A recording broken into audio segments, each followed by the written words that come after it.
Hello everyone, this is Dinesh. I welcome you all once again in our YouTube channel. तो बच्चों class 10th के board exams काफी नजदीक आगे हैं।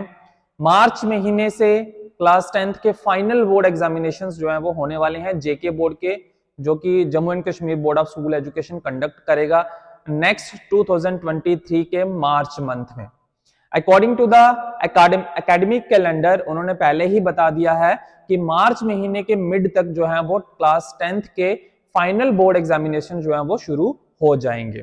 तो हमने सोचा कि क्यों नहीं क्लास 10th के स्टूडेंट्स के लिए एक तरह का क्रैश कोर्स लेके आए अपने यूट्यूब चैनल के ऊपर, जिसमें हम complete physics, chemistry and biology जो है वो आपको इन 2-2.5 महीने के अंदर कवर करवाएंगे। तो जिन स्टूडेंट्स ने किसी रीजन की वजह से पूरे साल भर नहीं पढ़ाई कर पाए या अच्छे से नहीं रिवाइज कर पाए, तो ये वीडियोस खासकर उनके लिए हैं, ठीक है। और वो स्टूडेंट्स भी देख सकते हैं जिन्होंने पहले से अच्छे प्रेपरेशन की हो गई है। अगर उनके भी थोड़े बहुत जो है वो डाउट रह गए हैं तो वो इस वीडियो के थ्रू अपने डाउट्स को क्लियर कर सकते हैं। तो शुरू करते हैं अपने यूनिट नंबर 1 के साथ, जिसका नाम है लाइट रिफ्लेक्शन एंड रिफ्रैक्शन। तो सबसे पहले बच्चों मैं ये बता दूं कि इस यूनिट की में से कितने मार्क्स का आपको क्वेश्चन पूछा जाएगा बोर्ड एग्जामिनेशन के अंदर। तो अगर मैं लॉन्ग आंसर की बात करूं तो लॉन्ग आंसर जो है वो इसमें एक ही क्वेश्चन आएगा, 1 क्वेश्चन, जो कि कितने मार्क्स के लिए रहेगा, 5 मार्क्स के लिए रहेगा, ठीक है। एक क्वेश्चन इसमें 5 मार्क्स का आएगा ही आएगा। इस यूनिट में से 5 नंबर का एक क्वेश्चन लॉन्ग आंसर टाइप में जो है वो आना ही आना है, वो पक्का है। और एक क्वेश्चन रह सकता है आपका एमसीक्यू या फिर वेरी शॉर्ट आंसर टाइप, जो कि 1 क्वेश्चन रहेगा और 1 मार्क के लिए। तो टोटल अगर हम बात करें तो इस लेसन में से आपको 6 नंबर का क्वेश्चन आएगा, 6 मार्क्स का क्वेश्चन इस लेसन में से पूछा जाएगा। पूरी फिजिक्स में से सबसे ज्यादा मार्क्स के क्वेश्चन जो है वो इसी यूनिट में से पूछे जाते हैं, और पूरी फिजिक्स में से लॉन्ग आंसर का क्वेश्चन जो है वो इसी यूनिट से पूछा जाता है। बाकी के 4 यूनिट में से लॉन्ग आंसर क्वेश्चन आपको नहीं आएंगे। मैं हर एक यूनिट के बारे में आपको बताऊंगा कि किस यूनिट में से कितने मार्क्स का क्वेश्चन आएगा और किस तरह के क्वेश्चन आएंगे। वो लॉन्ग आंसर रहेंगे, शॉर्ट आंसर रहेंगे, वेरी शॉर्ट आंसर रहेंगे या एमसीक्यू बेस्ड रहेंगे, वो भी मैं आपको जैसे हम नया यूनिट शुरू करेंगे वो यूनिट शुरू होने से पहले मैं आपको उसके बारे में बता दिया करूंगा, ठीक है। तो ये याद रखिए, इसमें से लॉन्ग आंसर क्वेश्चन एक जो है वो पूछा ही जाता है।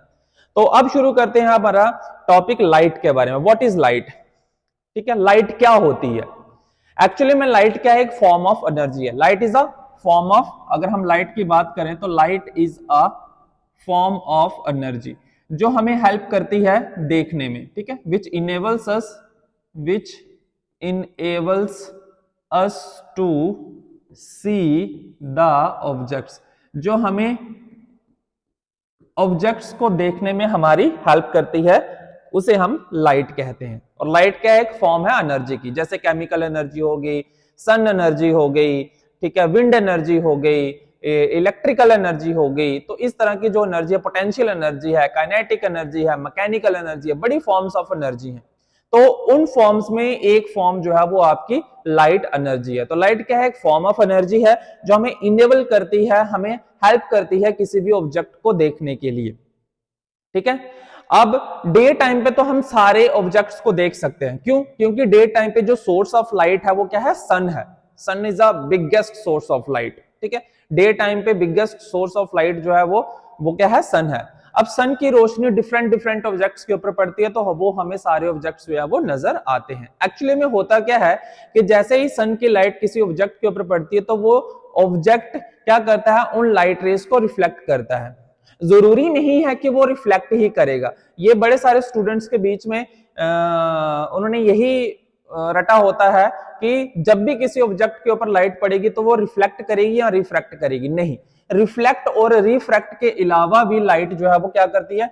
लाइट या तो, मैं यहां पे बता देता हूं आपको कि अगर किसी भी ऑब्जेक्ट के ऊपर लाइट पड़ रही है तो वो क्या करेगी? या तो एब्जॉर्ब हो जाएगी, एब्जॉर्ब्ड होगी, या फिर वो ट्रांसमिट होगी, ठीक है, और या फिर वो रिफ्लेक्ट करेगी, और या फिर वो रिफ्रैक्ट करेगी। 4 चीजें हो सकती हैं एक ऑब्जेक्ट के ऊपर लाइट पड़ने के बाद, ठीक है। ये 4 चीजें जो है वो पॉसिबल हैं। लाइट किसी ऑब्जेक्ट के ऊपर पड़ रही है, मान लो जैसे लाइट इस किसके ऊपर पड़ रही है? बोर्ड के ऊपर पड़ रही है। अब लाइट जब बोर्ड के ऊपर पड़ रही है तो ये रिफ्लेक्ट नहीं कर रही है, ना ही वो रिफ्लेक्ट कर रही है। क्यों? यहां पे लाइट को है वो क्या हो रही है, अब्सॉर्ब हो रही है। और जब भी लाइट अब्सॉर्ब होती है तो वो जो कलर है वो आपको ब्लैक नजर आता है। इसलिए यहां पे आपको कलर कैसा नजर आ रहा है, ब्लैक नजर आ रहा है। ठीक है, जो बोर्ड का कलर है, जैसे ब्लैक बोर्ड का कलर जो आप क्लासरूम के अंदर ब्लैक बोर्ड होता है, वो ब्लैक बोर्ड हमें ब्लैक क्यों नजर आता है? क्योंकि वो जो ब्लैक कलर है वो सारी लाइट रेज को क्या कर रहा है, अब्सॉर्ब कर रहा है, वो बाहर नहीं निकाल रहा, उसको रिफ्लेक्ट नहीं कर रहा उसको। दैट्स वाई हमें ब्लैक बोर्ड जो है वो जितनी भी काली चीजें, ब्लैक जो थिंग्स है, वो सारी लाइट रेज को क्या करती है, एब्सॉर्ब करती है। पहला क्लियर हो गया कि लाइट रे एब्सॉर्ब कहां पे होंगी, जहां पे भी ब्लैक ऑब्जेक्ट्स होंगे वो लाइट रेज को अब्सॉर्ब करेंगे, उनको रिफ्लेक्ट, रिफ्रैक्ट या ट्रांसमिट नहीं करेंगे। सेकंड, ट्रांसमिट कहां पे करेंगे? ट्रांसमिट वो ऑब्जेक्ट्स करते हैं जो ट्रांसपेरेंट ऑब्जेक्ट्स होते हैं, जैसे नॉर्मल शीशा, आपका विंडो का जो शीशा होता है, ठीक है, विंडो का जो मिरर होता है जिसके आर पार हम देख सकते हैं, वहां पे अगर उस ऑब्जेक्ट के ऊपर लाइट पड़ती है तो बच्चों वो लाइट जो है वो क्या हो जाती है, ट्रांसमिट हो जाती है, मींस आर पार हो जाती है। ठीक है, तो वो जो ऑब्जेक्ट है, वो जो मिरर है, ठीक है, एक नॉर्मल मिरर जो विंडोज में लगा होता है, वो जो मिरर है वो ना तो अब्सॉर्ब करता है लाइट को, ना वो रिफ्लेक्ट करता है, ना ही वो रिफ्रैक्ट करता है। वो क्या कर देता है, लाइट रेज को ट्रांसमिट कर देता है एक साइड से दूसरी, और जो लाइट रेज है वो इजिली ट्रेवल कर जाती हैं। और लाइट रेज हमेशा, ये याद ध्यान रखिए, लाइट रेज हमेशा स्ट्रेट लाइन में ट्रेवल करती हैं। ठीक है, light rays always travel in a straight line. Third करते हैं कि लाइट रेज रिफ्लेक्ट कब करेंगे। अब लाइट रेज रिफ्लेक्ट तब करेंगे जब वो किसी ओपेक ऑब्जेक्ट्स के ऊपर पड़ेंगी। ओपेक ऑब्जेक्ट्स जैसे क्लास के अंदर सारे बेंच पड़े हुए हैं, टेबल पड़ा हुआ है, डाइस पड़ा हुआ है, वॉल्स हैं, दीवारें हैं, तो इनके ऊपर जब लाइट रे पड़ेगी तो वो क्या करेगी, रिफ्लेक्ट करेगी। रिफ्लेक्ट का मीनिंग एक सिंपल सी एग्जांपल के साथ मैं देता हूं आपको।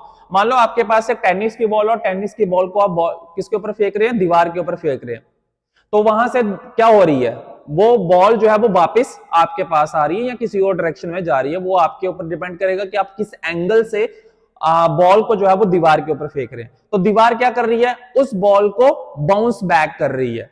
तो रिफ्लेक्शन भी क्या होती है, सेम होता है, the bounce back of light rays. किसी भी ऑब्जेक्ट के ऊपर अगर लाइट पड़ेगी तो वो बाउंस बैक करेगी। ठीक है, किसी एंगल से के साथ अगर लाइट रेज पड़ रही है किसी ऑब्जेक्ट के ऊपर तो वो क्या करेंगे, बाउंस बैक करेंगे। और उसी bouncing back of light rays को हम क्या कहते हैं, रिफ्लेक्शन ऑफ लाइट कहते हैं। बच्चों समझ आ गया आपको? अब है रिफ्रैक्ट। रिफ्रैक्ट लाइट रेज कब करती हैं, जब लाइट रेज एक मीडियम से दूसरे मीडियम में ट्रेवल करती हैं। अब बाहर हमारा मीडियम क्या है, एयर है, और सन की रेज जो है वो एयर में ट्रेवल कर रही है। ठीक है, अब एयर से अगर वो किसी और मीडियम में जा रही है, मान लो समुद्र का पानी है, बाहर एयर है, नीचे पानी है, तो लाइट रेज जब आएंगी और समुद्र के पानी से होते हुए नीचे जाएंगी तो वहां पे लाइट रेज क्या करेंगे, रिफ्रैक्ट करेंगी। मींस रिफ्रैक्ट का मीनिंग हो गया एक तरह से वहां पे लाइट रेज जो है वो बेंड कर जाएंगी। ठीक है, लाइट रेज बेंड कर जाएंगी वाटर के अंदर जाके। बाहर मीडियम क्या था, एयर था, और नीचे मीडियम क्या आ गया, वाटर आ गया। तो जब लाइट रेज एक मीडियम से दूसरे मीडियम में ट्रेवल करेंगे, जरूरी नहीं है कि वो वाटर ही हो, वो ग्लास भी हो सकता है, वो टर्पेंटिन ऑयल भी हो सकता है, वो डायमंड भी हो सकता है, वो रूबी भी हो सकता है, सफायर भी हो सकता है। ठीक है, तो कोई भी मीडियम हो सकता है। अगर एक मीडियम से दूसरे मीडियम में लाइट ट्रेवल कर रही है तो बस ध्यान रखिए कि वो क्या करेगी, रिफ्रैक्ट करेगी, और हम कह सकते हैं बेंड करेगी। ठीक है, तो ये हो गया, अगर किसी भी ऑब्जेक्ट के ऊपर लाइट पड़ती है तो वो किस तरह का करैक्टर शो करती है। तो या तो वो एब्सॉर्ब होंगी, या तो वो ट्रांसमिट करेंगी, या वो रिफ्लेक्ट करेंगे, या वो रिफ्रैक्ट करेंगे। That totally depends on the object. ये पूरी तरह ऑब्जेक्ट के ऊपर डिपेंड करता है कि ऑब्जेक्ट किस तरह का है। समझ आ गया? चलिए बढ़ते हैं आगे। ये तो हो गया बेसिक लाइट के बारे में कि लाइट क्या होती है। ठीक है, आगे बढ़ते हैं नेक्स्ट स्लाइड के ऊपर, रिफ्लेक्शन ऑफ लाइट। अब रिफ्लेक्शन ऑफ लाइट के बारे में ऑलरेडी मैंने बता दिया। रिफ्लेक्शन ऑफ लाइट के अगर हम इसको डिफाइन करें तो क्या आ जाएगा, bouncing back of light rays. Bouncing back of light rays from an object. Light rays का बाउंस बैक करना, जैसे मैंने टेनिस बॉल की एग्जांपल दी। अब बॉल को किसी सरफेस के ऊपर फेंकिए, जमीन के ऊपर फेंकिए, दीवार के ऊपर फेंकिए, तो वो बॉल क्या करेगी, बाउंस बैक करेगी, वापस आएगी। तो इसी तरह से लाइट रेज जब किसी ओपेक ऑब्जेक्ट्स के ऊपर पड़ती हैं तो वो बाउंस बैक करती हैं, वो वापस आ जाती हैं। अब ऑब्जेक्ट कैसा होना चाहिए?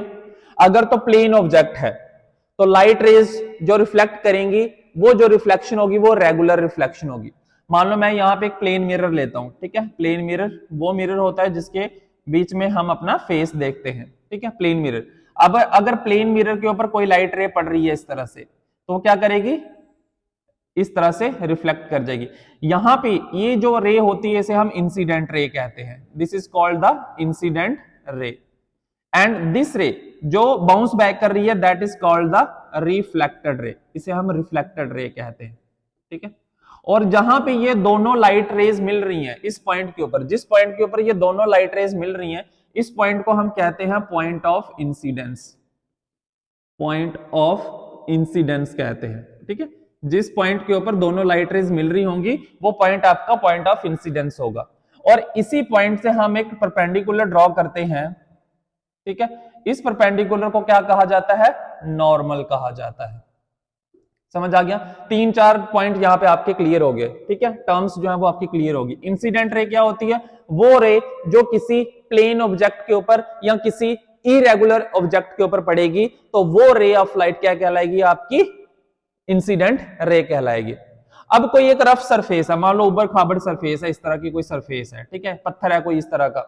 अब इसके ऊपर अगर लाइट रेज पड़ेंगी तो वो क्या करेंगी, वो भी रिफ्लेक्ट करेंगी, बट वो जो रिफ्लेक्शन होगी वो इरेगुलर रिफ्लेक्शन होगी। इरेगुलर रिफ्लेक्शन क्यों, क्योंकि बड़ी सारी लाइट रेज होती हैं। एक लाइट रे यहां पे पड़ेगी तो वो क्या कर जाएगी, इस तरह से रिफ्लेक्ट कर जाएगी। कोई लाइट रे यहां पे पड़ेगी तो वो इस तरह से रिफ्लेक्ट कर जाएगी। तो इरेगुलर रिफ्लेक्शन होगा वहां पे, क्योंकि जो सरफेस है वो इरेगुलर है, वो उबड़ खाबड़ सरफेस है। समझ आ रहा है आपको?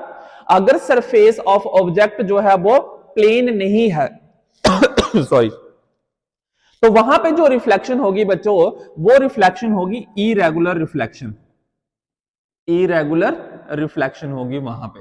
लेकिन अगर सरफेस प्लेन है, जैसे शीशा है आपका, प्लेन मिरर है जिसके अंदर हम सुबह सुबह अपना चांद सा मुखड़ा देखते हैं, ये चांद सा रोशन चेहरा, ठीक है। तो अगर वो सरफेस है तो वहां पे जो रिफ्लेक्शन होगी, ये रिफ्लेक्शन कौन सी होगी, रेगुलर रिफ्लेक्शन होगी। अब रेगुलर रिफ्लेक्शन होगी तो इट मींस जिस एंगल से इंसिडेंट रे आएगी और मिरर के ऊपर पड़ेगी या किसी ऑब्जेक्ट के ऊपर पड़ेगी, वो जो एंगल बनाएगी नॉर्मल के साथ, उस एंगल को हम कहेंगे एंगल ऑफ इंसिडेंस। और जिस एंगल से वो रिफ्लेक्ट करेगी वो एंगल हमारा कहलाएगा रिफ्लेक्शन। तो रेगुलर रिफ्लेक्शन के अंदर जो एंगल ऑफ इंसिडेंस होता है बच्चों, वो हमेशा इक्वल होता है एंगल ऑफ रिफ्लेक्शन के बराबर। यानी कि अगर इंसिडेंट रे 30 डिग्री एंगल से पड़ रही है किसी ऑब्जेक्ट के ऊपर, तो 30 डिग्री से ही वो क्या कर जाएगी, रिफ्लेक्ट कर जाएगी। आई होप आपको समझ आया होगा। लेकिन regular reflection, sorry, irregular reflection में ऐसा नहीं होता। अगर कोई इंसिडेंट रे, सपोज करो मैं यहां पे एक नॉर्मल ड्रॉ करता हूं, अगर इंसिडेंट रे यहां पे 30 डिग्री से पड़ रही है, तो उसका जो रिफ्लेक्टेड रे होगी, जो एंगल ऑफ रिफ्लेक्शन होगा वो 30 डिग्री नहीं होगा, वो ऊपर नीचे हो सकता है, क्योंकि वहां पे जो रिफ्लेक्शन है वो इरेगुलर टाइप की हो रही है। तो बच्चों समझ आ गया आपको? इंसिडेंट रे क्या होती है, वो रे जो किसी ऑब्जेक्ट के ऊपर पड़ती है, दैट रे is called a incident ray. Any ray of light which is falling on an object is called a incident ray. Reflected रे क्या होती है, any ray of light which is reflecting back from the surface of an object is called a reflected ray. Point of incidence बच्चों क्या होता है, a point on which the incident ray and reflected ray are meeting is called the point of incidence। वो point जिसके ऊपर दोनों light rays मिल रही हैं, एक इंसिडेंट रे जो पड़ रही है और जो रिफ्लेक्ट कर रही है, तो वो जो पॉइंट है वो हमारा पॉइंट कौन सा कहलाएगा, पॉइंट ऑफ इंसिडेंस। जैसे सिंपल एग्जांपल मैंने बताई थी टेनिस बॉल वाली, मैं टेनिस बॉल को फेंक रहा हूं दीवार के ऊपर, और दीवार के जिस पॉइंट के ऊपर वो टच करेगी और वहां से ही वापस आ जाएगी, तो वो जो पॉइंट हमारा बनेगा वो पॉइंट कौन सा कहलाएगा बच्चों, पॉइंट ऑफ इंसिडेंस कहलाएगा। और नॉर्मल क्या होता है, नॉर्मल एक परपेंडिकुलर लाइन होती है जो पॉइंट ऑफ इंसिडेंस से जो है वो खींची जाती है, ठीक है। ये आपके मेन पॉइंट्स हो गए। एंगल ऑफ इंसिडेंस कौन सा होता है बच्चों, वो एंगल जो रिफ्लेक्टेड रे, सॉरी, जो नॉर्मल और इंसिडेंट रे के बीच में बन रहा है। देखिए यहां पे किसके बीच में बन रहा है, इंसिडेंट रे और नॉर्मल के बीच में। और एंगल ऑफ रिफ्लेक्शन बच्चों क्या होगा, वो एंगल जो नॉर्मल और रिफ्लेक्टेड रे के बीच में बनेगा, that angle is called as angle of reflection. ये आपके मेन छोटी छोटी डेफिनेशंस होगी जो आपको 1 मार्क्स के लिए पूछी जा सकती है बोर्ड एग्जाम के अंदर। चलिए नेक्स्ट बढ़ते हैं, यहां तक आपका टॉपिक क्लियर हो गया होगा। नेक्स्ट हमारा आ जाता है रिफ्लेक्शन के ऊपर ही बेस्ड एक टॉपिक आता है, laws of reflection of light. Most important question है जो 5 मार्क्स के लिए भी कई बार समटाइम्स पूछा जाता है, लॉज ऑफ रिफ्लेक्शन। ठीक है, रिफ्लेक्शन के कौन कौन से लॉज होते हैं? तो एक्चुअली में अगर हम बात करें रिफ्लेक्शन के लॉज के बारे में, तो 2 लॉज होते हैं रिफ्लेक्शन ऑफ लाइट के, first law of reflection and second law of reflection. First law of reflection और सेकंड लॉ ऑफ रिफ्लेक्शन करने से पहले हम उसकी डायग्राम बना लेते हैं। ठीक है, ये एक डायग्राम है, प्लेन मिरर होता है यहाँ पे। ठीक है, प्लेन मिरर कुछ इस तरह से ड्रॉ करना है। ये जो जिस साइड में मैं ओब्लिक लाइंस जो ड्रॉ कर रहा हूं, और ये जो सरफेस होती है ये होती है आपकी पॉलिश्ड सरफेस। ठीक है, आपने देखा होगा कभी मिरर के बैक साइड में क्या होता है, पॉलिश की जाती है। और ये जो फ्रंट सरफेस होती है, ये कौन सी सरफेस होती है, रिफ्लेक्टिंग सरफेस। यहां से लाइट रेज क्या करती हैं, रिफ्लेक्ट करती हैं। ठीक है, समझ आ गया, ये मिरर के बारे में लिख दिया मैंने। नेक्स्ट देखते हैं, अब यहाँ पे क्या हो गया, प्लेन मिरर के ऊपर क्या पड़ेगा, अगर कोई इंसिडेंट रे पड़ रही है, यहाँ पे कोई एक रे ऑफ लाइट पड़ रही है इस तरह से कोई एंगल के साथ। ठीक है, अब यही रे ऑफ लाइट क्या करेगी, यहां से इस पॉइंट के ऊपर रिफ्लेक्ट कर रही है और इसी पॉइंट से वो रिफ्लेक्ट बैक कर जाएगी। सॉरी, इंसिडेंट रे इस पॉइंट के ऊपर पड़ रही है और उस पॉइंट से वो रिफ्लेक्ट कर जाएगी। ठीक है, बाउंस बैक हो जाएगी। और जिस पॉइंट के ऊपर वो मिल रही है वो पॉइंट हमारा कौन सा आ गया बच्चों, पॉइंट ऑफ इंसिडेंस आ गया ये। ठीक है, this is the point of incidence. अब इस पॉइंट के ऊपर हम एक क्या करेंगे, नॉर्मल ड्रॉ करेंगे, परपेंडिकुलर डिस्टेंस, एक परपेंडिकुलर लाइन ड्रॉ करेंगे जिसे हम क्या कहते हैं, नॉर्मल कहते हैं। ठीक है, दिस इज कॉल्ड नॉर्मल। अब लॉज ऑफ रिफ्लेक्शन क्या कहते हैं, यहां पे मैं बताता हूं। ये है आपकी इंसिडेंट रे। ठीक है, इंसिडेंट रे, ये रिफ्लेक्टेड रे, ये आपका एंगल आ जाएगा एंगल ऑफ इंसिडेंस, और ये एंगल आ जाएगा angle of reflection. I hope आपको समझ आ गया होगा डायग्राम। ठीक है, अब फर्स्ट लॉ हमारा क्या कहता है, what is first law states that, first law हमारा ये कहता है कि incident ray, incident ray, reflected ray and the normal all lie on the same plane. The incident ray, ठीक है, incident ray, the reflected ray, ठीक है, reflected ray and the normal, ये तीनों जो रेज हैं वो एक प्लेन स्ट्रेट लाइन में लाई करेंगे, lies on the same plane. अब देखने में तो ऐसा लग रहा है कि ये तीनों अलग अलग डायरेक्शन में है, इंसिडेंट रे कहीं से आ रही है, रिफ्लेक्शन कहीं से हो रही है, परपेंडिकुलर डिस्टेंस नॉर्मल कहीं और साइड में, तो एक प्लेन के ऊपर कैसे लाई करेंगे, मींस एक सिंगल लाइन में कैसे लाइन ड्रॉ करेंगे। तो जब सेम एक्सपेरिमेंट आपका प्रैक्टिकल में भी आता है, फर्स्ट एक्सपेरिमेंट ये होता है कि verify the laws of reflection of light. तो जब हम लैब के अंदर एक्सपेरिमेंट करते हैं प्लेन मिरर को लेके, तो वहां पे हम ये वेरीफाई करते हैं कि तीनों की तीनों जो रेज हैं वो एक ही लाइन के अंदर लाई करेंगे, आपको तीनों की तीनों रेज एक सीधी लाइन में नजर आएंगी। ठीक है, तो ये फर्स्ट लॉ ऑफ रिफ्लेक्शन है कि तीनों rays, incident ray, normal and reflected ray, ये वाली लाइन, ये वाली लाइन और ये वाली लाइन आपको एक ही लाइन के अंदर नजर आएंगी जब आप प्लेन मिरर के अंदर देखेंगे। सेकेंड लॉ हमारा क्या स्टेट करता है, सेकेंड लॉ हमारा ये कहता है कि एंगल ऑफ इंसिडेंस जो होगा वो हमेशा एंगल ऑफ रिफ्लेक्शन के बराबर होगा। यानी कि ये जो एंगल है, ठीक है, जो किसके साथ बन रहा है, नॉर्मल के साथ, ये आपका इंसिडेंट रे और ये आपका नॉर्मल, ये जो एंगल बन रहा है that is the angle of incidence. ये एंगल ऑफ इंसिडेंस हमेशा बराबर होगा एंगल ऑफ रिफ्लेक्शन के बराबर।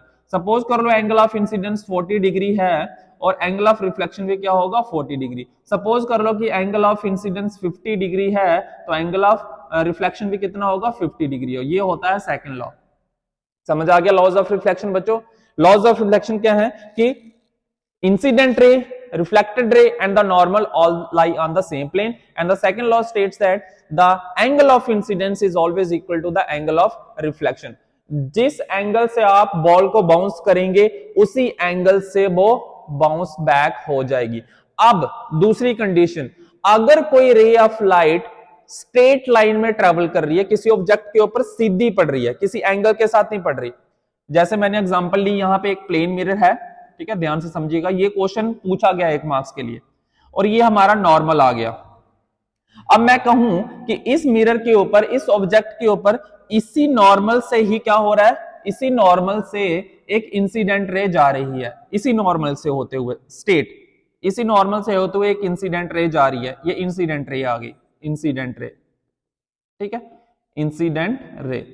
अब क्या होगा, जो रिफ्लेक्टेड रे होगी उसकी डायरेक्शन क्या होगी, वो भी इसी लाइन से वापिस आ जाएगी, सेम एंगल से वो वापिस आ जाएगी। मींस यहां से इसी पाथ से गई थी और इसी पाथ से वो क्या हो जाएगी, वापिस हो जाएगी। तो ये इंसिडेंट रे, ये रिफ्लेक्टेड रे।